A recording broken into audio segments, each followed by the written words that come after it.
Hey everyone, and welcome back to Not the Newsletter, where we talk about cybersecurity, AI, and all things technology. We're in episode 2, season 2, and I'm excited to be here with Lucas today. We're talking about Deepseek.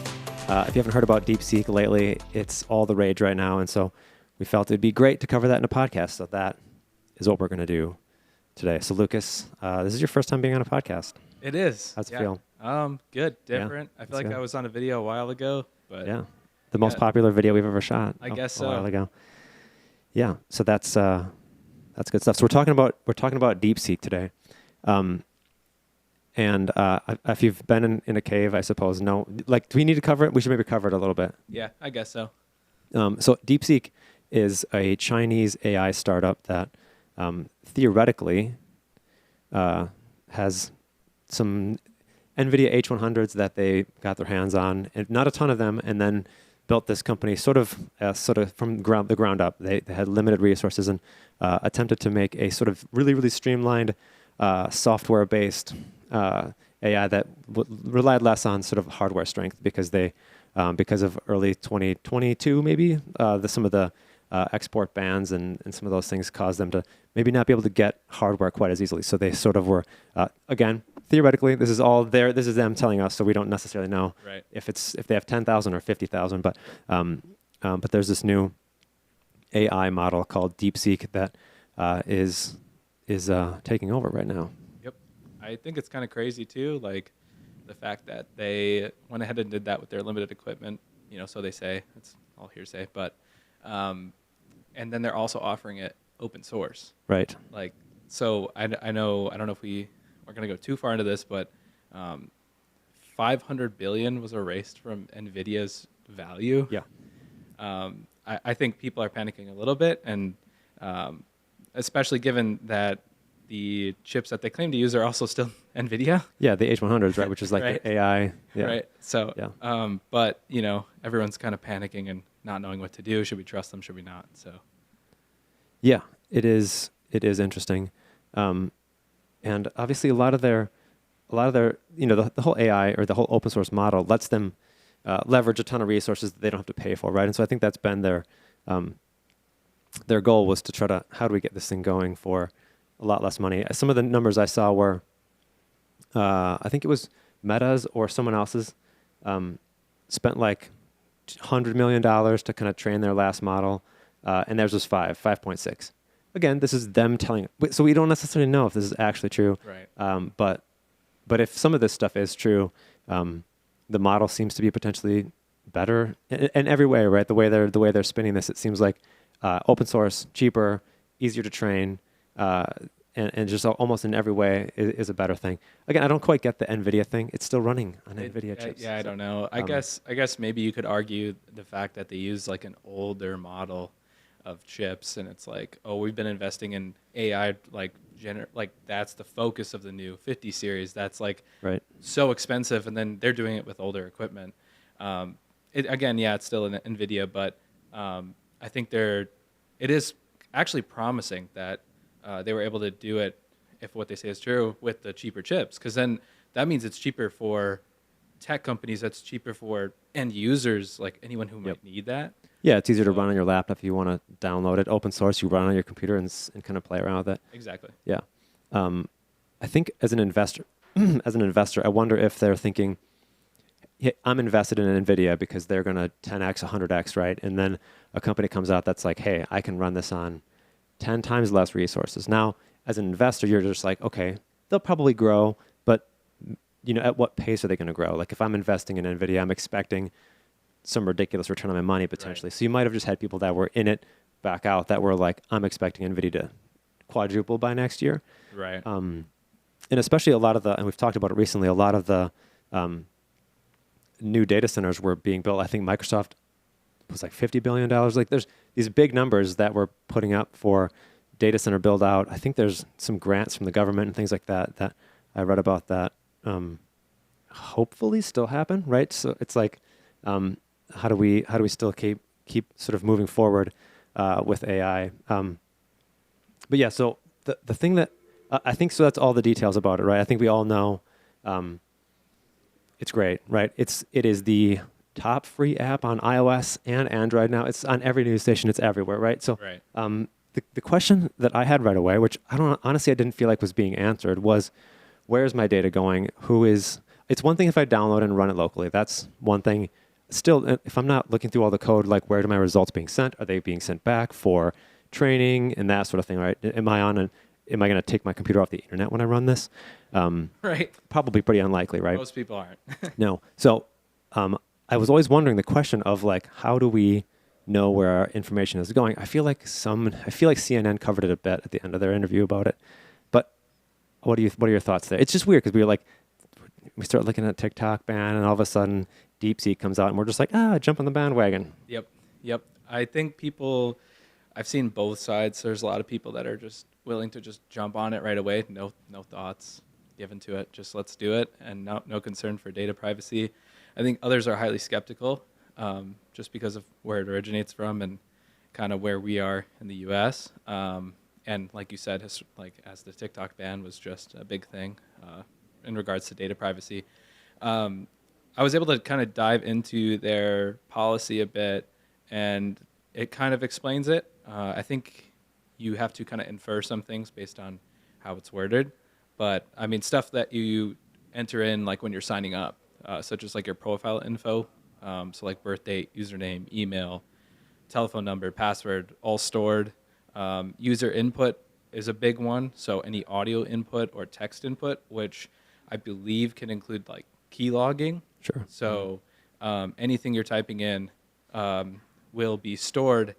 And further in the privacy policy, it also says that how they use their information, they use it to maintain and enhance the safety, security, and stability, but they also use it for like security issues or problems such as technical bugs, spam accounts, detecting abuse, fraud, and illegal activity. So you can kind of go any which way with that. That can include things like copyright infringement, or I'm sure there's some like, I guess healthcare related things like HIPAA if issues someone's and things like life that. is in Sure. danger and they're mentioning something. I'm sure that their IP address is also logged, it says in their privacy policy. So Yep. that'll be used. I wonder what the legalities are, though, of like China versus like the U.S. Mhm. Like, is there any? I'm no expert in how that works, but what would they even have any ground to stand on if it was outside of their country? I mean, could they? So based on the privacy policy, it says everything's stored in the Republic of China and in their data centers securely. Sure. And if any court cases comes up, it says it'll be based on those kind of laws. Okay. So Sure. it's not just because we're in the United States doesn't mean that we get to follow our laws there. All the cases are tried as if they're there. Exactly. Yeah.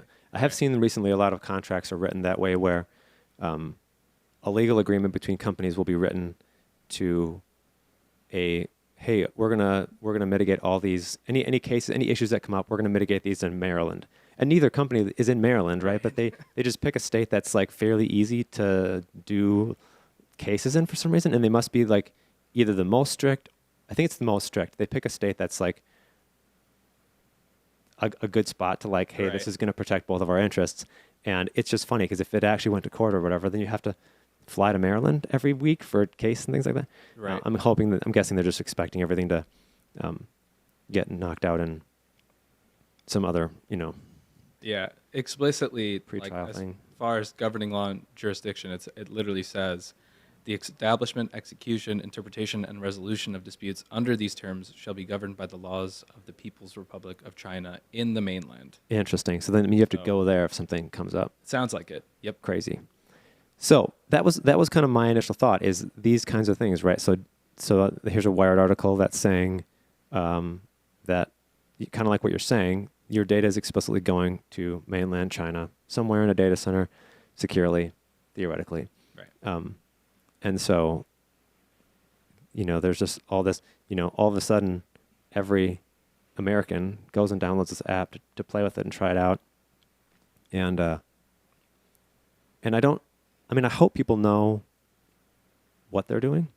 But I think in AI, it's good for us all to be sort of well-trained in what we're doing and what's happening, where that information is going, and Mhm. to think and be mindful about. I mean, it's one thing to be like, hey, generate a picture of a cat on the moon eating a Twinkie or something, whatever, right? Right. Like, Like, okay, who cares? yeah, who cares about that? Someone found out that I had searched that on AI. Mhm. It's not, there's nothing that, um, but I think sometimes we just get too quick on the trigger and we're just asking to do things. We're having it rewrite contracts for us and do these kinds of things. And then you end up potentially in an issue where it's just like, okay, do we put some things in place before we step into some of these places? Right. I think there's also, we don't have to go too far into this either. There's also some questions of censorship. Things that China would typically censor are being censored by Sure. the AI. I think it starts to type out things sometimes and then checks in and realizes it can't and says, sorry, I can't answer that. Interesting. Now, arguably, you could say the same thing. I saw some things on Twitter, people trying to use ChatGPT for certain things and it also getting censored. So not explicitly the same exact things, but there's a bit of discourse there. I think that's interesting, but I don't think it's going to affect the answer to most things you're going to be using AI for. Right. So a lot of people are like, well, they don't answer these questions, and it's like, well, why are you going to AI to ask it those things? Like, Yeah. are we surprised? I wouldn't be that surprised, but I think like we were talking about it, the most important thing is where's your data going. I think it's good to be like informed and make an educated decision more than anything. Yeah, and we've had the conversation around other AI too. It's just, hey, if we're going to open AI or ChatGPT, I'm going to be mindful about what I'm putting in there. Am I asking for something back that I'm going to then put it in a legal document, or am I having it build the entire document, or am I uploading it and being like, hey, write this in more, smarter terms, because then Right. it's make me sound smarter than I am, right? But now it has the entire document, and it has that one and probably the one you're going to use because it's giving you the other one that's better. Yep. So I just worry about what and where that data is. And I'm not even saying that they're going to exploit it, but what happens if their data center has a breach, just like anywhere else? Like, now where is that ending up? And so I just think there's so many security issues that are around right now. I'm like skeptical is maybe the right word all the time. Mhm.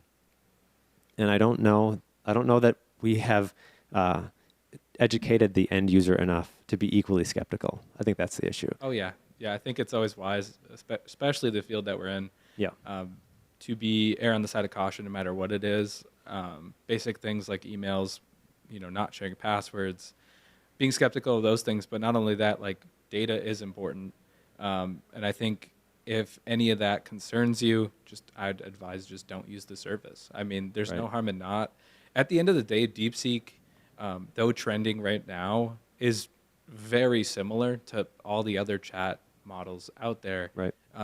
So if you're looking for something that maybe isn't stored there, maybe you don't like that the data is stored in the Republic of China, then use a different AI model. But at the end of the day, there's privacy policies with those too. Like Yeah, they I still agree. also use your data.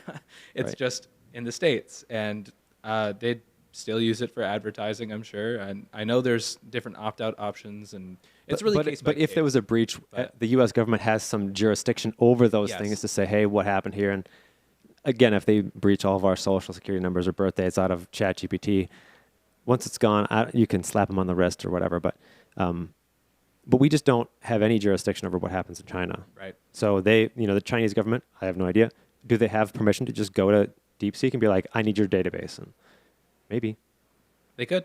I think that's a big question, and if that's the question you need answered on whether you use it or not, you might be researching for a while. But Right.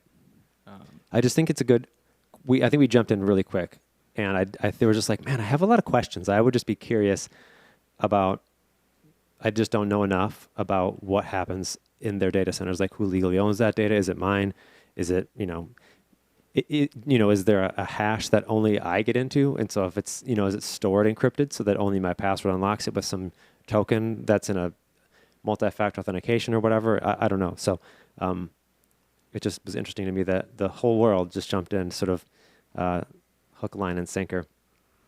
Yeah, and I was reading somewhere else that the research showed that people that jumped into these new AI things tended to not necessarily be the people that understood it, and it was more actually the people that didn't understand it, and it was just like amazing and curious and wonderful. And the people that understood the technology and all the algorithms behind it and that sort of thing were sort of less in awe about it. But then I also wonder if we're not informing them of what they're doing, that potentially, and again, I think these can be fun tools to play with and use, and I think there's ways you can use them in safe and secure ways.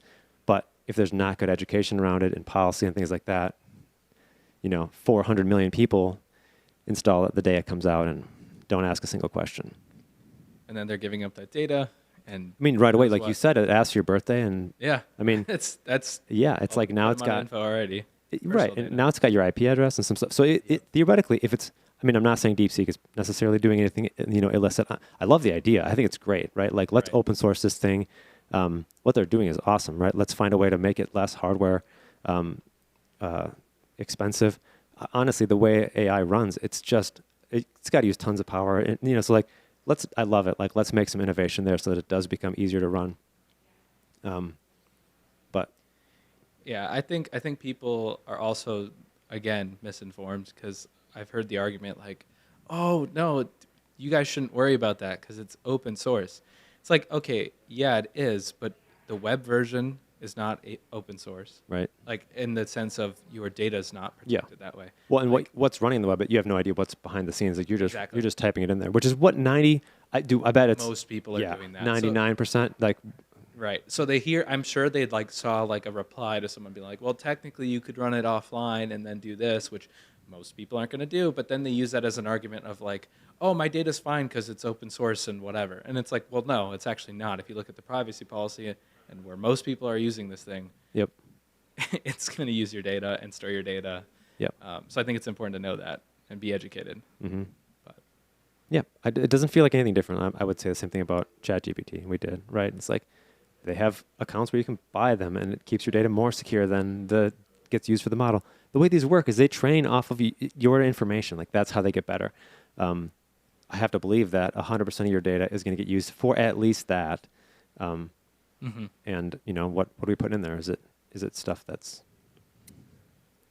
good? Err on the side of caution. Err on the side of caution. No for matter now, what. for now, No matter yeah. what. No matter what AI model you're using. So. Well, and I would at least wait a bit for some people to get in there that can unpack the code and make sure that it's not doing something that it ought not be doing. And like you said, the downside is it's behind the scenes. So we might be able to look at like, hey, here's what V3 does, right, for DeepSeek. And it doesn't, there's no code in here that looks like it's doing anything bad with your data or whatever.